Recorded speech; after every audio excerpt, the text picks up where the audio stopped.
Max and Molly went to pick up the pumpkins, and they saw the grass was nice and soft. Max and Molly went to play with the pumpkins every day. Max and Molly were happy.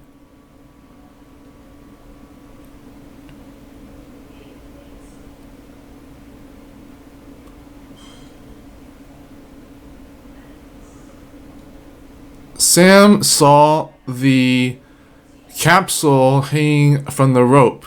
She went to go pick it up, realizing that the UFO above her vanished out of sight. Sam then continued to look at the capsule, realizing that this was no ordinary capsule. Sam went back inside the house.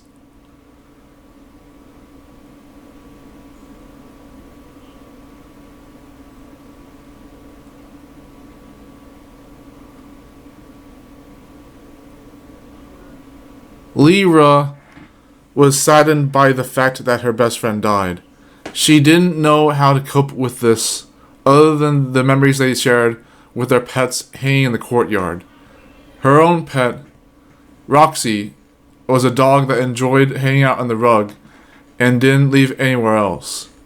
She knew that Roxy would eventually have to grow up at some point, even in dog years, to move on to other pastures, but not the ones far ahead, of course.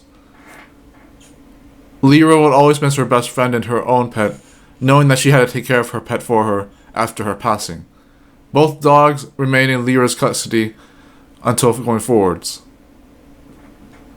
Lyra will always remember her best friend.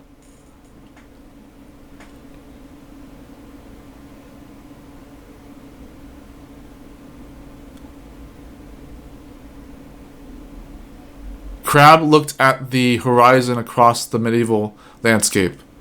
He then turned back to Darg and Lloyd and Jack and murmured in his own cryptographic language.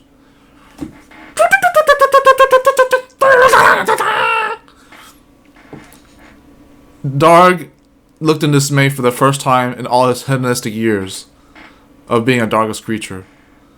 Lloyd and Jack continued to prosper the ways that they have morally and ethically in area of nature, not just for being demons. Crab then continued to straddle and mechanize his footing towards the landscape featuring the starships, the medieval landscape, and all that was known within that existing dimension. Anne's sword swung open the locker in the hallway, harder than he could have ever done to his own friends. He beamed and stomped and quickly swiped away his belongings out into his backpack, then slammed back the locker shut. And is always having to choose between himself and other people. He is also having to choose between what would be most efficient for his existence and what would have mattered the most anyways. As a mathematical prodigy and as a social extrovert, he couldn't have been any more wrong at this point. And is a very troubled and confused person indeed.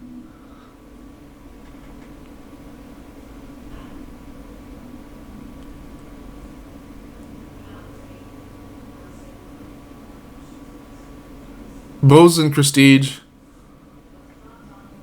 peeled back against her skirt in agony and anxiety. She misses Anne sorely, but doesn't know how to explain to him. She knows that this is not any other boy, and she knows that this would have been not any other difference for a boy like Anne, and that Anne is no simple boy at the same time. Bosun is hoping that she's not the kind of person who's only self-absorbed in spite of what she has to do for herself anyways. She wants her boyfriend back.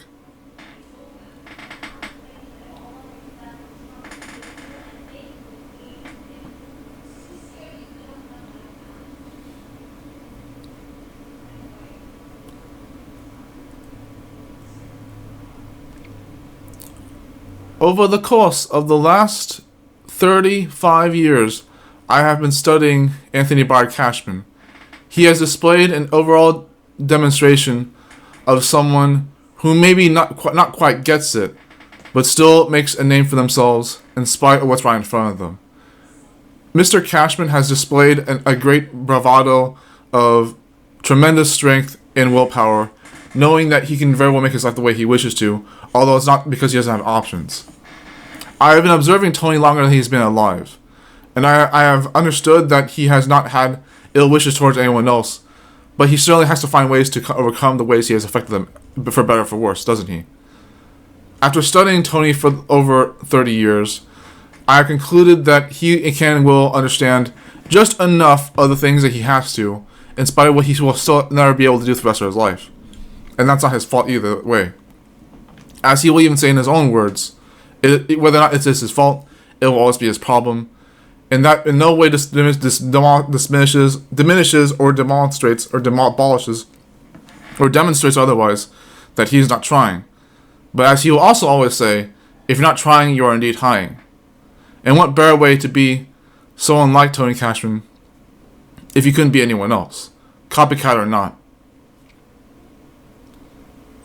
It is within my file directory and discovery and upbringing of problems that when I try to study people akin to Tony Cashman, I look forward to the day where I am not surprised only once or twice, but many times forwards, and that people like Tony don't have to be the only people to make their own examples, at least in their own head. This concludes the file I have written for Tony Cashman. May everyone find that these documents reserve their own best intentions at heart, even the ones that Tony doesn't find acceptable.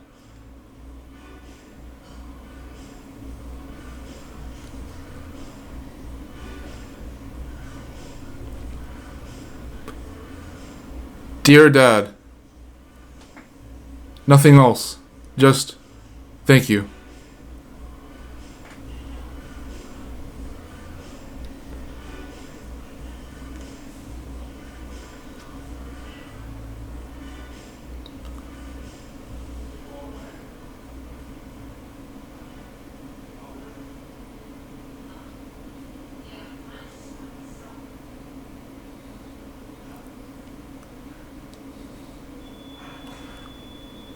Fourscore and 7 years ago, our fathers brought forth on this continent a new nation, dedicated to the proposition that all men are created equal. We are now on a new battlefield of that nation, testing that whether this or any nation can long endure, and that therefore this nation, by the people, of the people, for the people, shall not perish from the earth.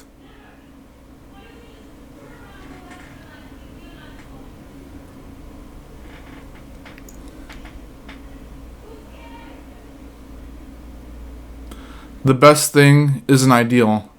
The right thing is a promise. Thank you for your time. Deep Doc Season 2, Episode 5.